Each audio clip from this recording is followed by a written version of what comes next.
This is the life and death of Colonel Blimp. Shake a, shake a, shake a. There's Colonel Blimp. He's covered by the Folsom logo. That really sucks, but he's on the back of the DVD. There he is. That's the end of the film. That's the very last thing you see in the life and death of Colonel Blimp. I just spoiled the movie for ya. Hello there, Nate Jackson, Criterion Collection reviewer, guy of all sorts and places and peoples and wars and flashbacks and game being shot and mounted on walls. Number 173, Michael Powell and Emmerich Pressburger's The Life and Death of Colonel Blimp. Colonel Blimp. Colonel Blimp. Is it Colonel or Colonel? I'm calling him Colonel just because. I know it ain't Corporal, but that's anyway. Life and Death of Colonel Blimp. 1943, 163 minutes. The Archers are back at it again. We've had, which ones have we had? We've done Red Shoes, I Know Where I'm Going, Life and Black Narcissus, and they've done it again. And this one, although this one I'm not too crazy about, just because it's a little, I got some reservations about this one. And some of them are a little personal, but some of them are also just me being stupid. But anyway. Yeah, so let's talk about this one a little. So, it's based on this comic strip character called Colonel Blimp, who is this guy who, they were like New Yorker style comics, and it would just show him like commenting on something, usually in a steam bath, and he'd talk and he'd say, "Gad, sir," or "Gad, somebody was right. God, Lord Pommelberry was right," or something, and then he'd make some comment about the war that was supposed to be humorous. "God, sir, Lord Pommelberry was right. God, sir, God, sir, God, sir, God, sir." Not God, sir. Gad, G-A-D. Because you can't say God in a newspaper. So yeah, but the movie is basically really not about any of the strips. It's an entirely like original storyline because it's hard to make a character, it's very loosely based on the character that way. It's only like the beginning and the end of the film that has anything to do with like his character, because Roger Lively, who plays Clive Candy, who is essentially Colonel Blimp, is in the steam bath, and he looks a lot like him as per the comic strips. So yeah, so in the beginning of the movie is basically a huge long flashback. It starts off with these young soldiers capturing Colonel Blimp in the Turkish bath, and he fights with this young soldier, and he ends up telling him this whole story or something like that, or he argues with him, and then we see the flashback, and we're transported to when Candy was a lot younger, and he is like in the middle of a war, and he meets this woman named Edith Hunter, who is like, she's worried that this spy is telling anti like propaganda against the British, and so he confronts him Candy confronts the spy, whose name is Kressler. It's like, it starts with a K, I think, Kurdish or something. He confronts him in a restaurant, and he knocks his block off after the spy spits in his face, and because they're all diplomatic and everything, he decides, we're going to fight a duel. So they have to set up this duel, and he has to fight this German guy who he's never met. And it's this guy named Theo Kretschmar Schuldorf, who's like, they fight, and they end up both going into the hospital, and they both got, pretty bad wounds. And, and they end up actually becoming friends and bonding over the fight, because I think they both kind of think it's really stupid.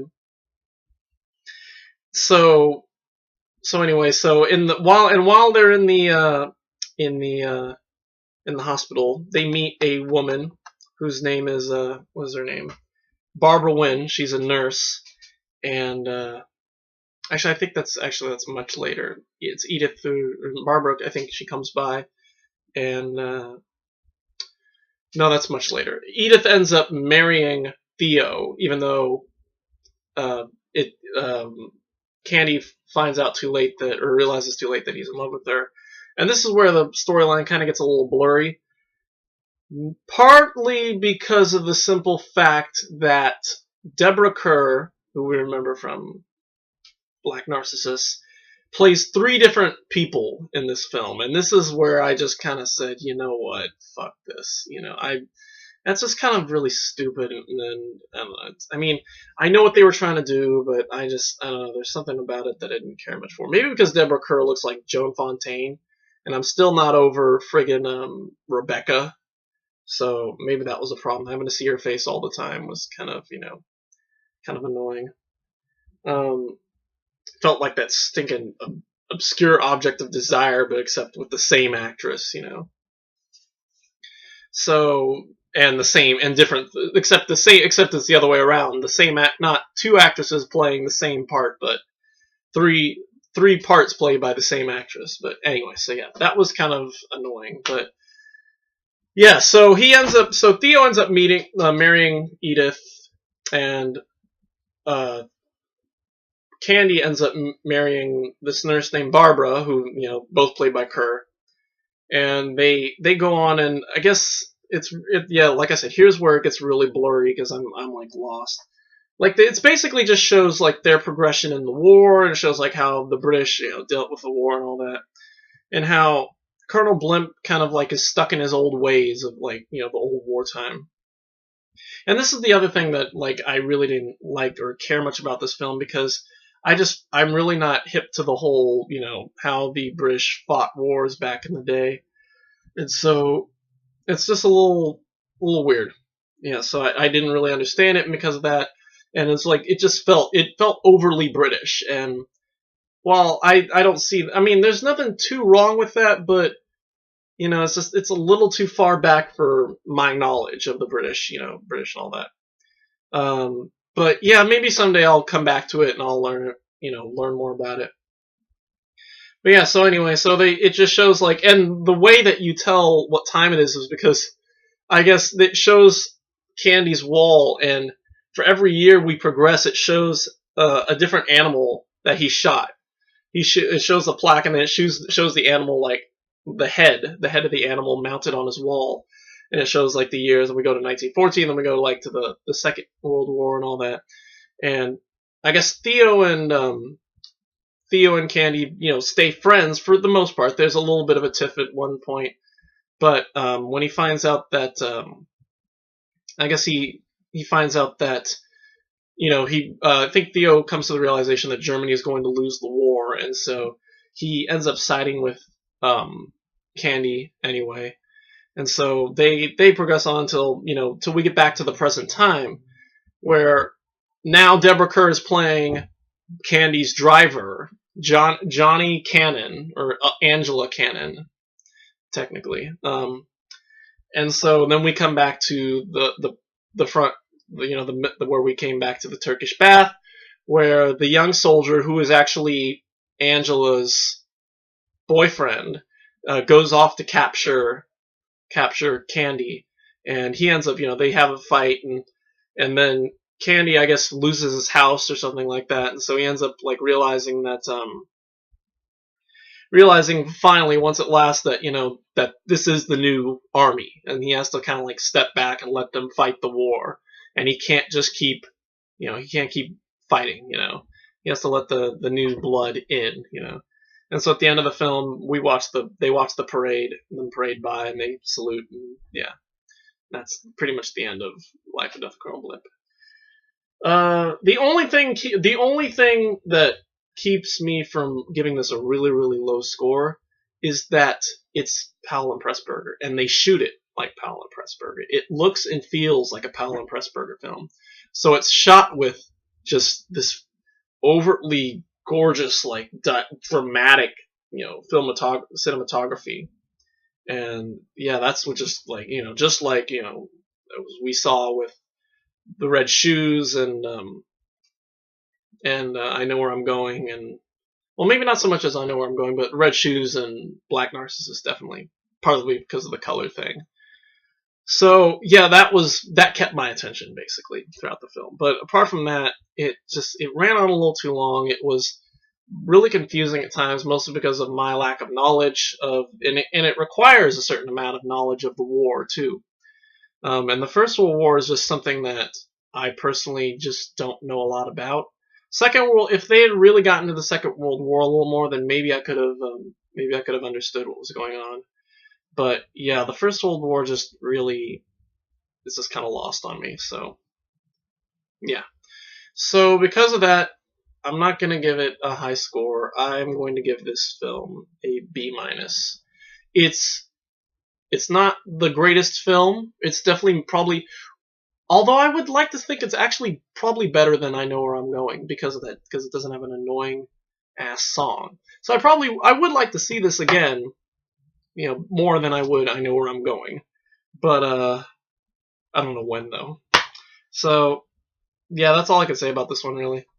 Life and Death of the Colonel Blimp, not great, but still, it's not horrible. B minus.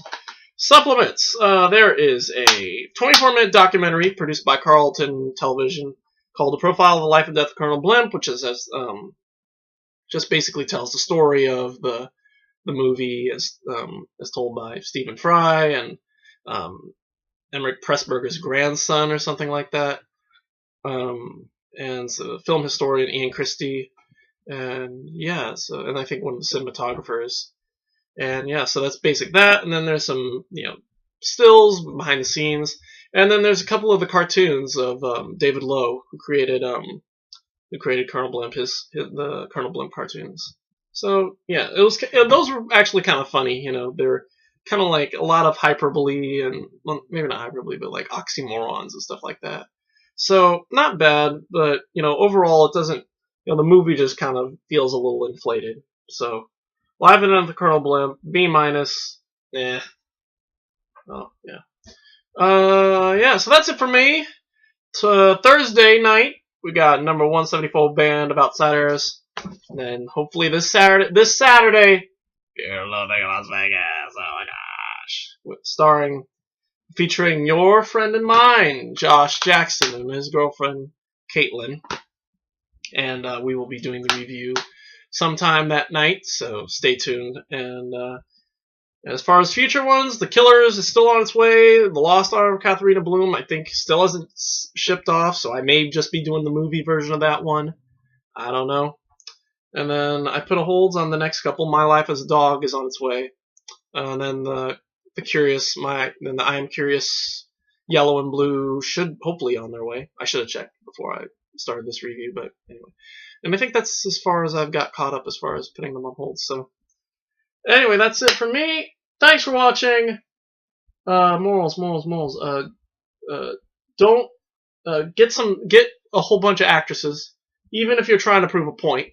Don't get the same actress to play 3 parts unless you're gonna do some fucking split screen shit, because that would be awesome. Or you know what I'm talking about. Anyway, and then I don't know. Don't spit in people's faces because you'll get punched. And don't be a Nazi. Unless you're Theo, I guess. I guess he's one of the good Nazis. Anyway, so thanks for watching, and we will see you on Thursday for Band of Outsiders. And until then, goodbye.